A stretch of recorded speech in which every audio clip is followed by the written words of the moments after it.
comment on it. I see their value.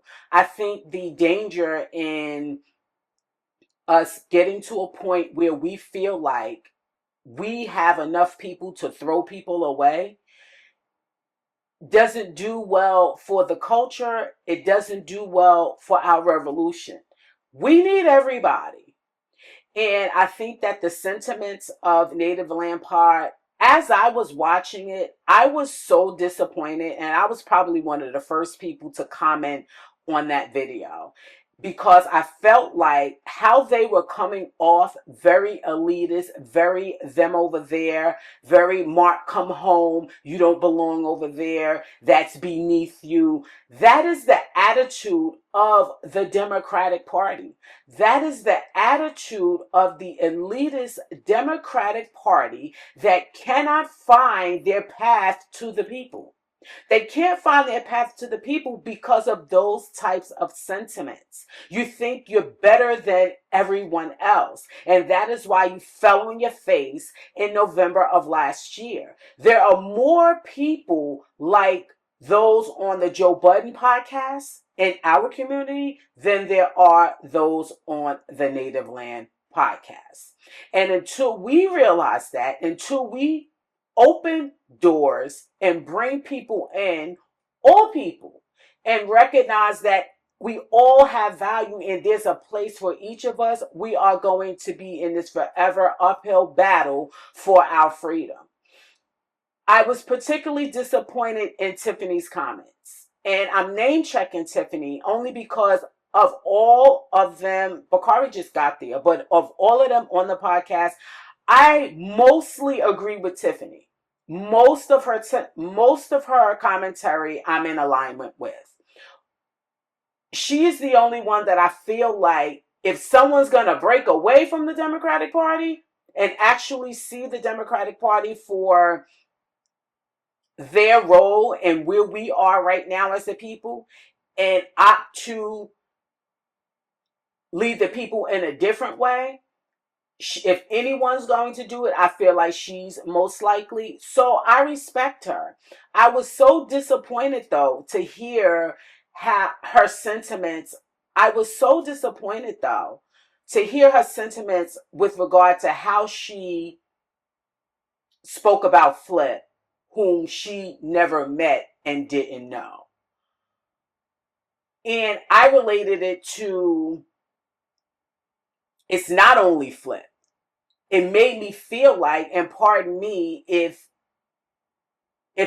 this wasn't your intention, Tiffany, pardon me, but it felt like to me watching what you were saying, in that you said something to the effect of, this is not verbatim, this is something to the effect of, I don't want to be in conversation with a Flip. I don't want to be in a space with a Flip. I don't want to be in the room of a Flip. Something like that. Whatever you said verbatim, I took from it as a viewer that you thought you were better than Flip. And I don't think that you really think that, because I've heard you speak about the status of some of your family members. I've heard you speak about people who you know are impacted. I've heard you speak about people you know who are incarcerated. I know that incarcerated populations is one of your causes. I don't feel like you feel that way, but how you delivered your sentiment, it felt as a viewer that you felt that way. And I just feel like there's a danger in that, because there's room for Flip. There's room for everybody. We need everybody. And when we feel that we're so above the fray in terms of people, and we feel like we are so out of step with who are the more common people, then we lose ourselves. And I think that's how we got where we are. I think that honestly, I think that that's the attitude of the most high elite in the Democratic Party. And that's why it's a sinking ship. That's why so many of us have abandoned it, the Democratic Party, because of this ideology that for somehow we're better than. You're not. You're not. None of us are free if we're not all free. And there is a need for a flip. And not for nothing, just a side note, Flip is the most curious on that podcast. He is the most curious on that podcast. You can tell that he intentionally is looking for knowledge. You can tell he is intentionally, like he is learning in real time. You can tell that. And there's something dope about that. There's something dope about somebody learning on the job and just learning as he goes through his own process. And so, I mean, this, like I said, as of the recording of this podcast, I see that you all have come full circle. I know that Joe responded to the sentiments, and I wholeheartedly agree with Joe and of everything that he said when he opened up the conversation about the Joe Budden podcast being the only Black owned media company that was able to partner with Mark Lamont Hill. I thought, like, honestly, that was the icing on the cake, because he's right. He's right. And so we have to stop disparaging our own, because that goes to an ideology that's more aligned with white supremacy. And I know that's not what you all want to promote. And lastly, just to put a button on it, your sentiments were total opposite of what you put forth as being you all's brand. Welcome home should mean everyone. And if it doesn't mean everyone, then I think that you all have some soul searching to do in terms of how you want to relate to the culture and how you want to relate to the people. Again, I feel like at this point it's all come full circle. I know Joe said what he said, and I saw that Charlemagne had a conversation with you guys, and he spoke candid about it, and I appreciated that. So again, we just want to be mindful, because we're all necessary, and we want to make sure that we are doing less harm than those outside of us. I just want us to be mindful and to be very intentional about how we interact with one another and how we uplift one another, particularly as this country has turned its back on us. Okay? All right, moving right along. So, Diddy got a release date. Diddy got a release date, and this has sprung up a very interesting question, which I believe he has already asked for the pardon from Donald Trump. If you're Diddy, do you ask for the pardon? Personally, I would have to do my time. I would have to do my time. Morally, I would not be able to set my morals to the side to appease this man who has shown us not only who he is, what he is. There would be no world where I would be able to bow down to this man, especially with a 2-year bid. Like, it's 2 years. It's 2 years. You'll be out in no time. Do your time. Do your time. However, when you're sitting behind those bars and you're thinking about that life you are not living anymore, some people think that asking for the pardon is worth it. I think that in asking for the pardon, in actually accepting the pardon, I think you lose so much social capital in doing that, especially how hard you've gone on the other side and the blackety black. I don't know. But this today's time seems like we're not really worried about how we look to the culture. I've seen a lot of questionable things. We've seen a lot of questionable things from our pro-black leaders. So I wouldn't call them leaders, but our entertainers, our athletes, our artists. We've seen them do a lot in the name of self-preservation. So, I mean, I wouldn't be surprised. I hope not, but I wouldn't be surprised. What do we have next? Oh, y'all, Cat William announced the new tour. Cat William announced the new tour. I think it's the Golden Age for 2026. I'm excited about it. I love Cat. Was not his, I don't know if this was his last tour. It was, I think it was Woke Folk. I went to see that, my husband and I wasn't impressed. I was not impressed. And Cat is funny. One thing I cannot stand is to go to a comedy show and not laugh. I did not laugh. I did not think that was his best work. So I'm looking forward to seeing the new show, and I hope it's funny. Because I have a podcast now. And if it's not funny, I'm gonna tell you it's not funny. But I'm excited for him. I haven't seen Cat since 2024. And I think he's out on tour now. I haven't seen the new material, but I'm excited for that. Let's talk about the Braxtons.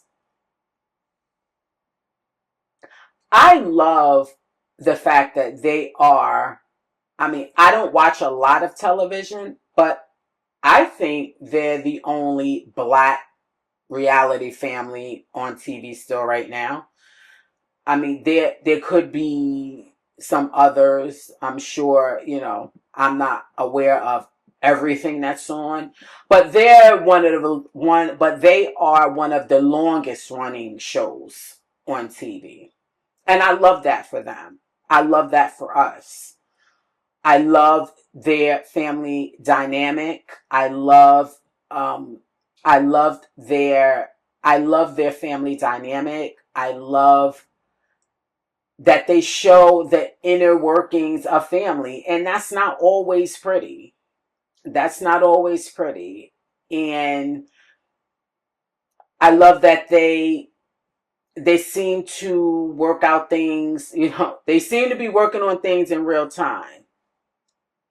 The question for me though is, at what point does the family unit and the health of the family unit become the priority over the entertainment? I would not personally utilize my family in its most vulnerable state for entertainment purposes. I understand that when you sign up for these reality shows, if it's part of the reality, it's what they're looking for. I just don't know that it's worth it. I think that when you have a sisterhood that is that fractured, I think that dealing with those things off camera is a more effective way to mend those relationships. I don't think that hashing those things out on camera does the family any justice. Again, I know it. Again, I know they're on a reality show, but when does your family,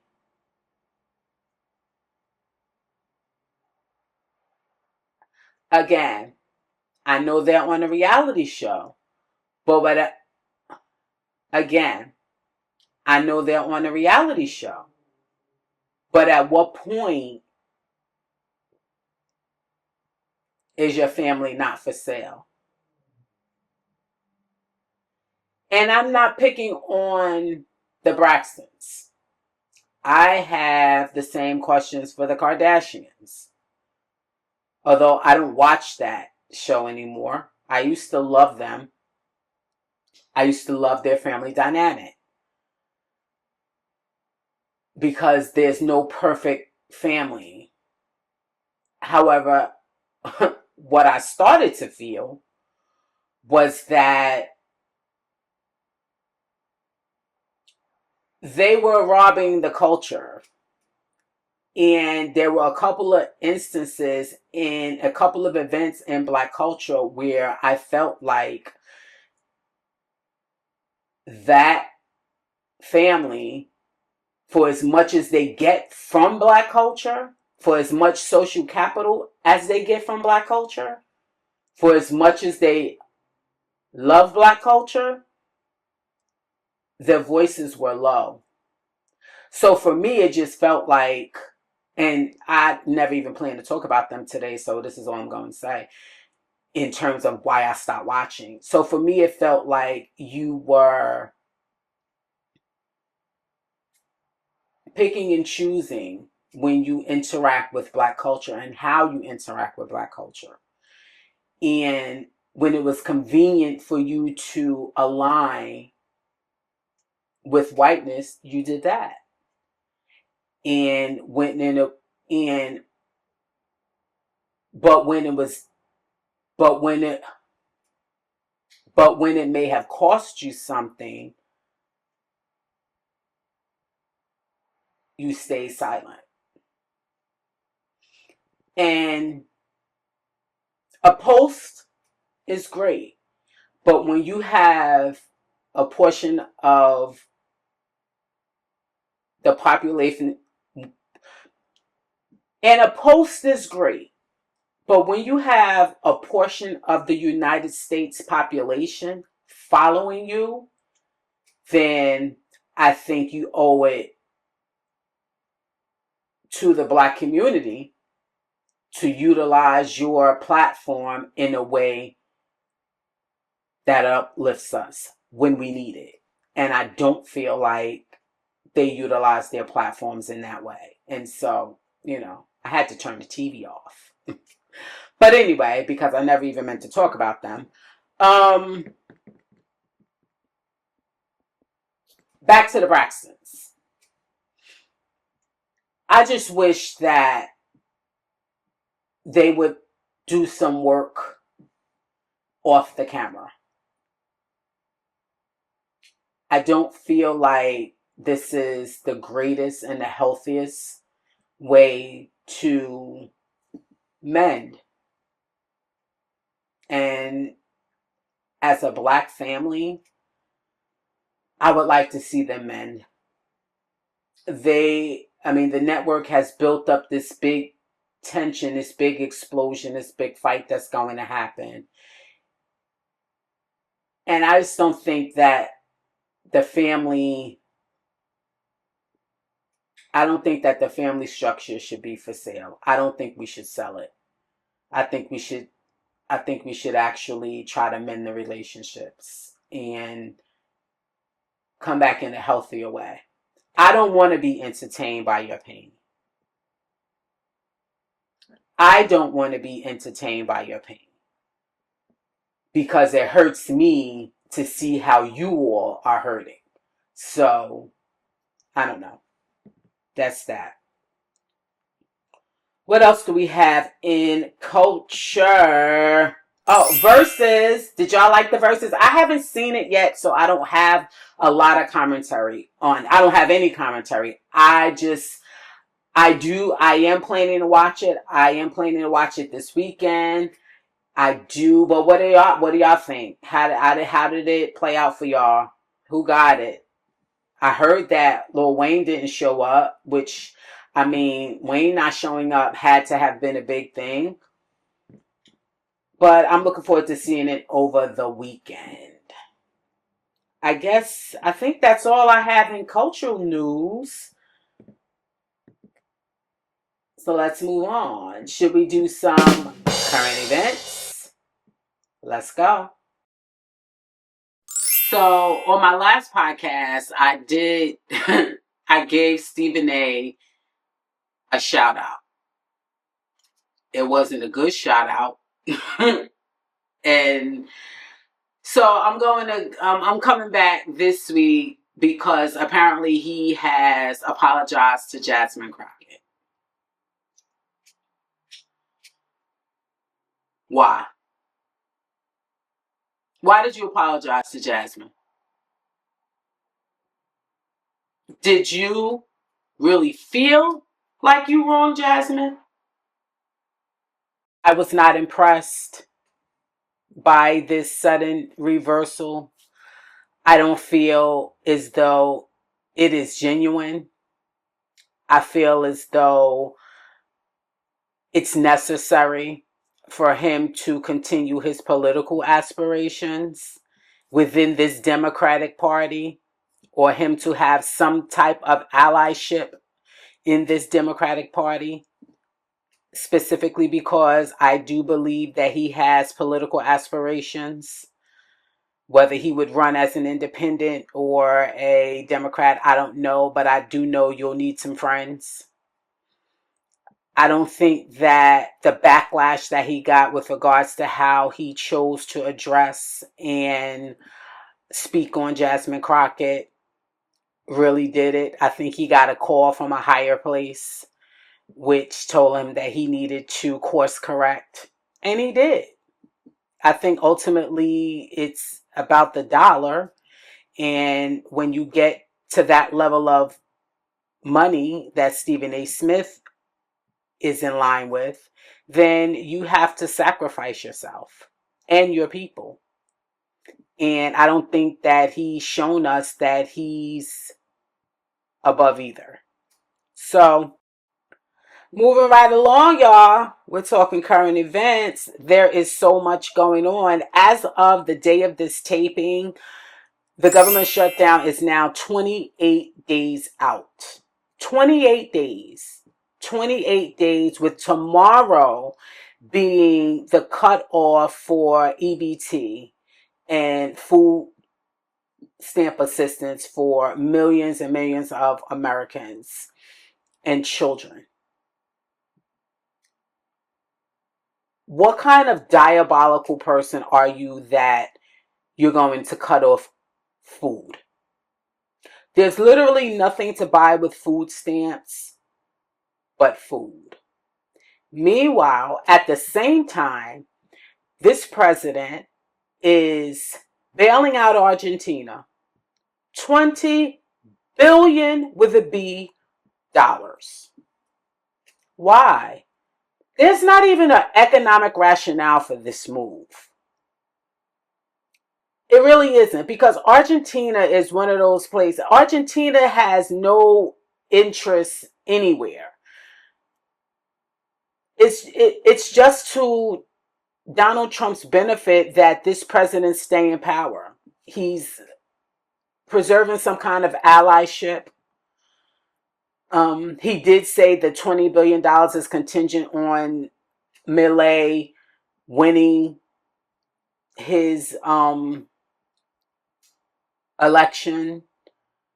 But one has to ask why. Why would you starve out Americans to bail out Argentina, which is Argentina has really no geopolitical stance. I don't understand the rationale other than a personal one, other than Trump wanting to maintain this, what he sees as an allyship, and have Argentina beholden to the United States. The problem with Argentina is that it uses two different forms of currency. It uses the peso and it uses the American dollar. So it always finds itself in this crisis when it runs out of money. So like, what's the end game here? Are you going to continue to keep it from going into crisis by continuing to provide a bailout? Or do you let it kind of let the economy go into crisis? Our economy is in crisis. I do not understand what is happening. I do not understand what is happening other than to say that this is Trump's America. Make no mistake about it.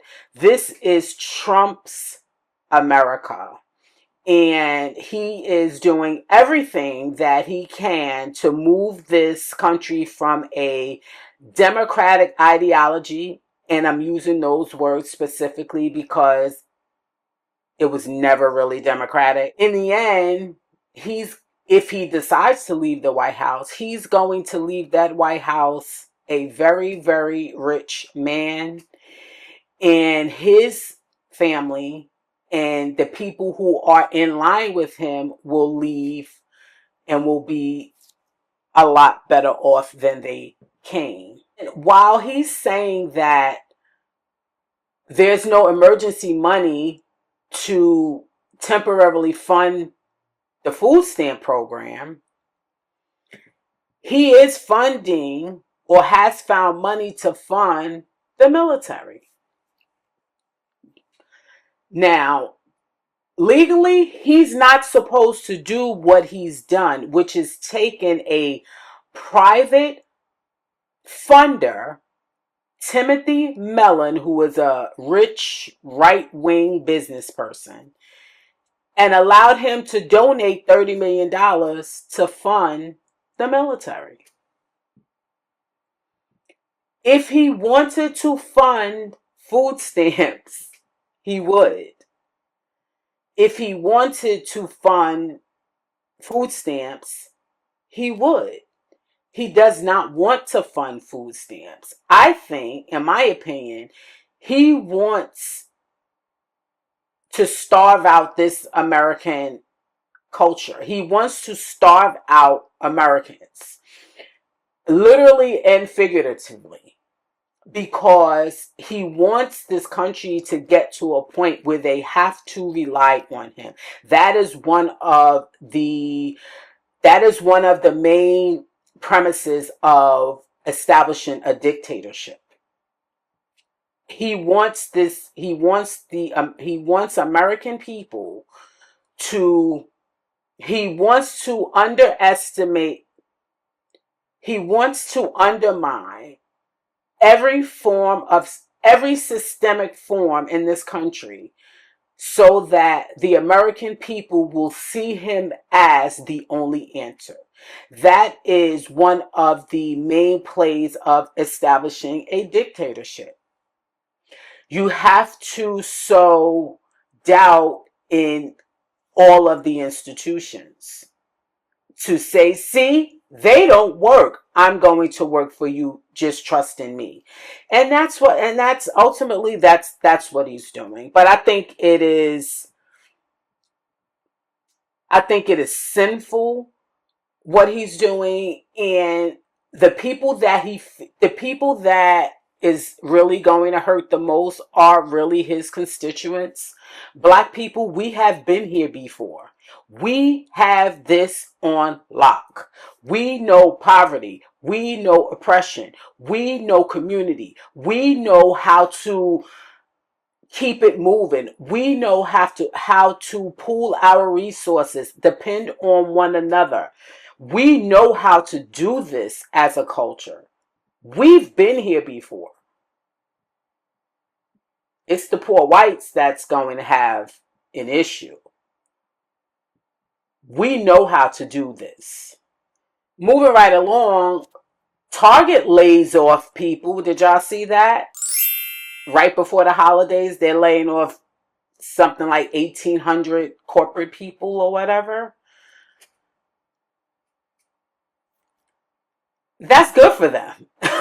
I mean, it's not good for the employees. It's good for Target because they have to be in the midst of a financial crisis or on the verge of. Did y'all see that Target is doing a massive layoff?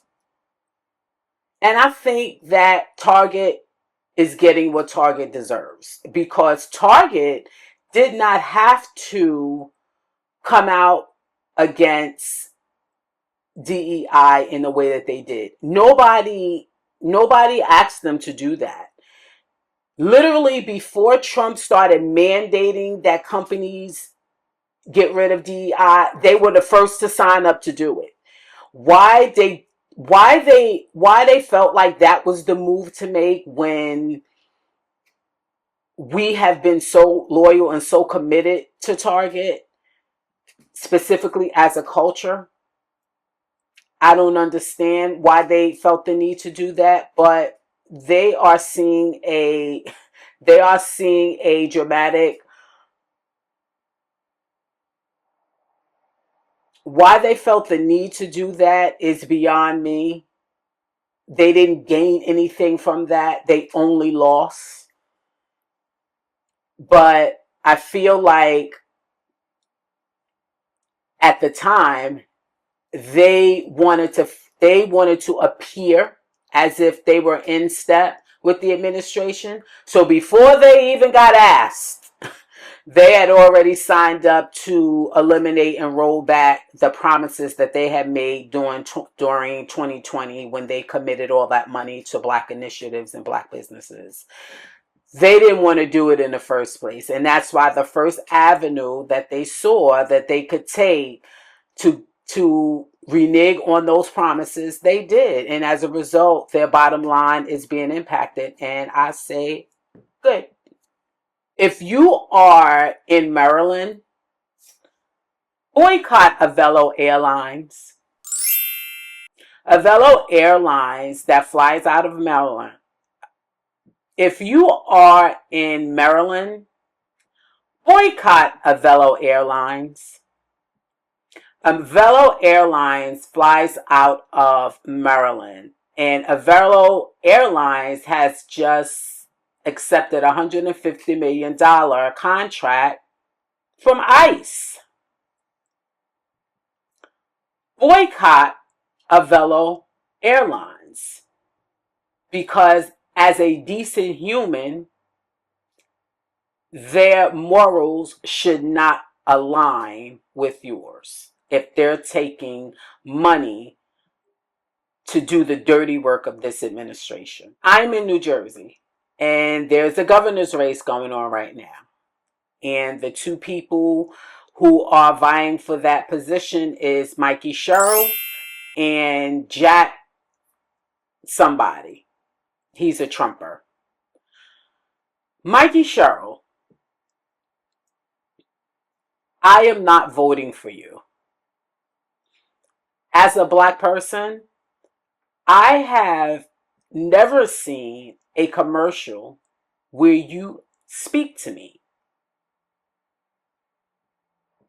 I have never seen, and maybe they come on at 3 a.m. when I'm sleeping, but I have never seen a commercial targeting the Black community.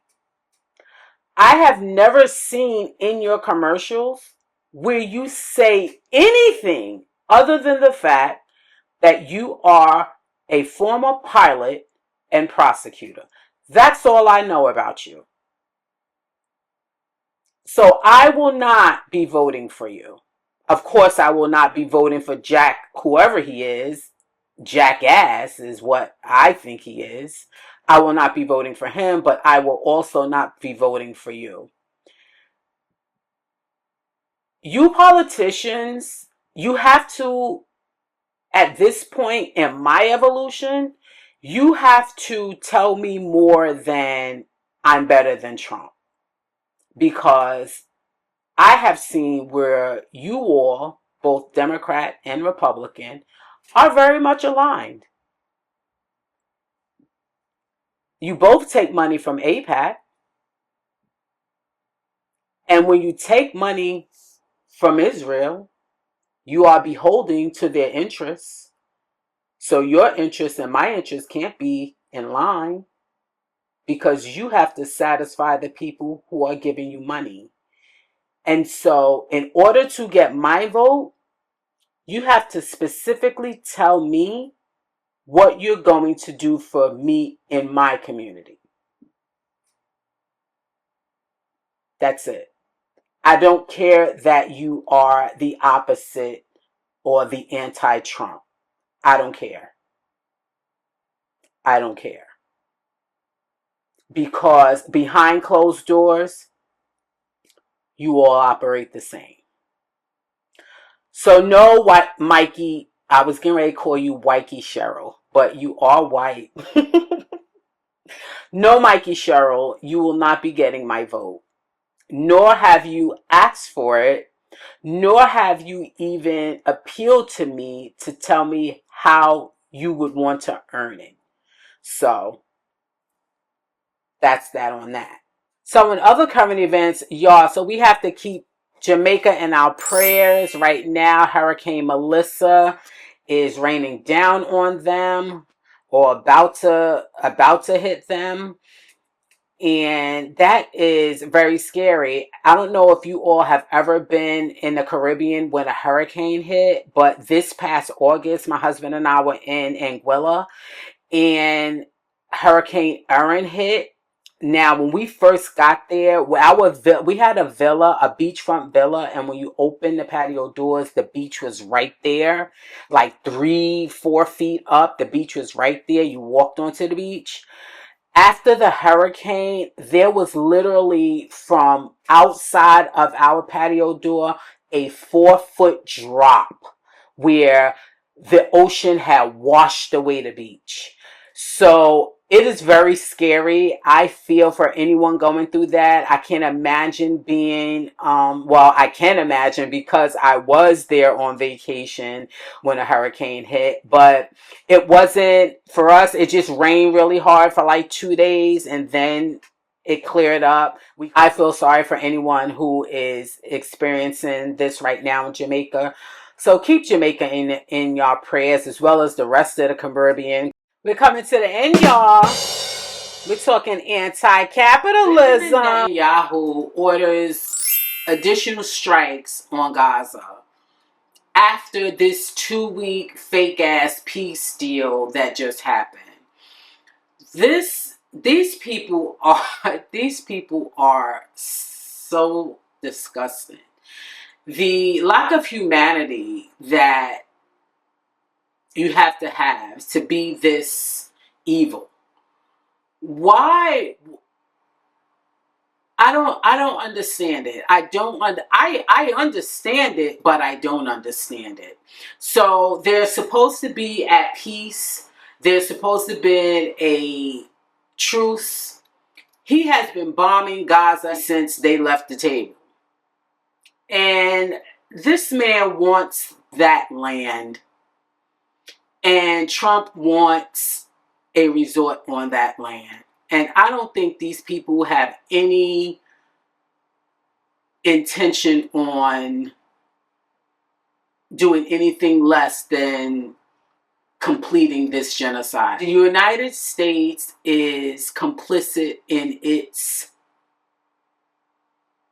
support and funding of this genocide.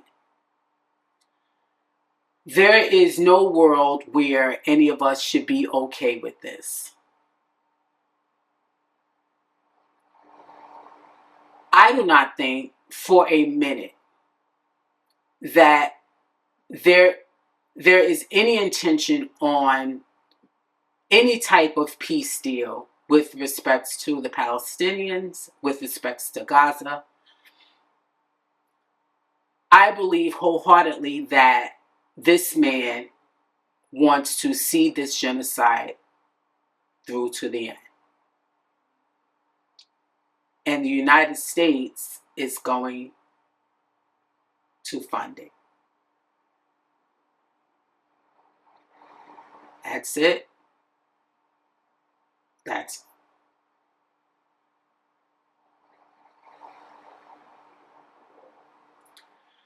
That brings me to ethical entrepreneurship. and anti-capitalism. Because it is capitalism that is driving this genocide. It's about how much more can you get? More, more, more, more, more. More, more, more. Capitalism is about more. It's about the most. It's about very few having everything. And most of the people oppressed. Capitalism benefits only those who are reaping the benefit of capitalism. Capitalism doesn't work without exploitation.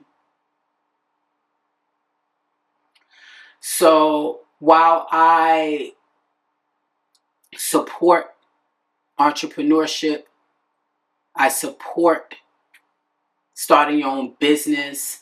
I've been a successful entrepreneur for over 15 years. I have not been in the workforce in almost 20 years. I support being an entrepreneur. I don't support exploiting people, exploiting land, exploiting opportunities that exploit people, that exploit land, that exploit resources. I think there's a way to do it that's ethical. You pay people fairly, you provide a good product, people you do business with come back to you, you maintain a solid reputation, you treat people well, you see people's humanity. It's all opposite of what a capitalistic society needs to function. This country is a capitalistic society. And that's why there is no amount of reform that's going to ultimately bring us to our freedom. Because reform states that you can take the existing system and change it and reform it to make something different. That's not possible with this system. This system, although it operates just as it has intended to operate to benefit those of us who it intends to benefit, which is land-owning white men, but the premise of this system in and of itself is racist. So the only thing you can do with a system that is on its face racist, a construct developed by this very own system, is destroy it and seek to build something new. So in your efforts to get to the money, make sure you're asking yourselves how the money is building community. Are you looking for wealth for self, or are you looking for growth of community? Ultimately, we should all be focusing on community. And how do we best achieve that collectively?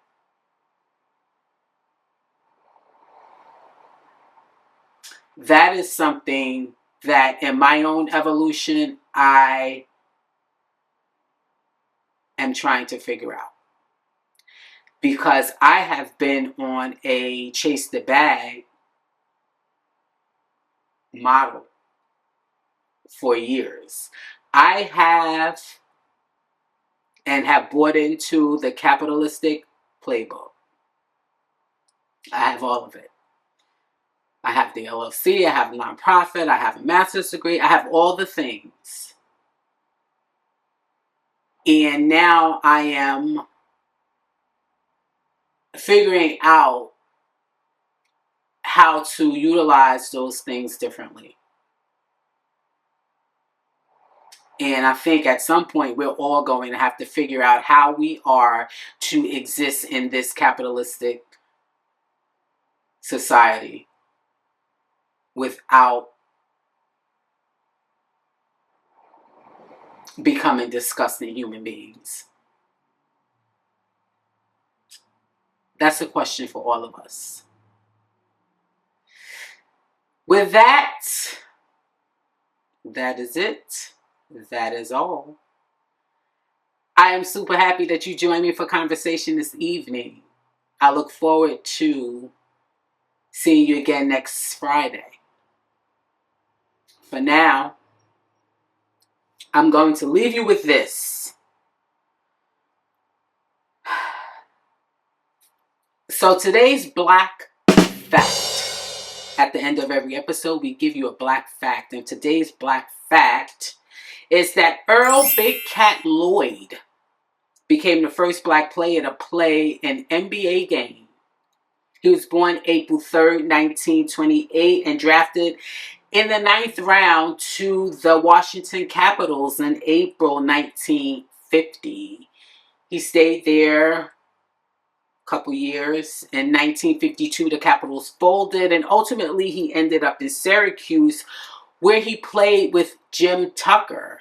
And the two of them, as black men, went on to win an NBA championship. My black facts are brought to you by, and this is not an ad, however, I do want you to support the app. The Black Heritage app gives you black facts every single day of the year.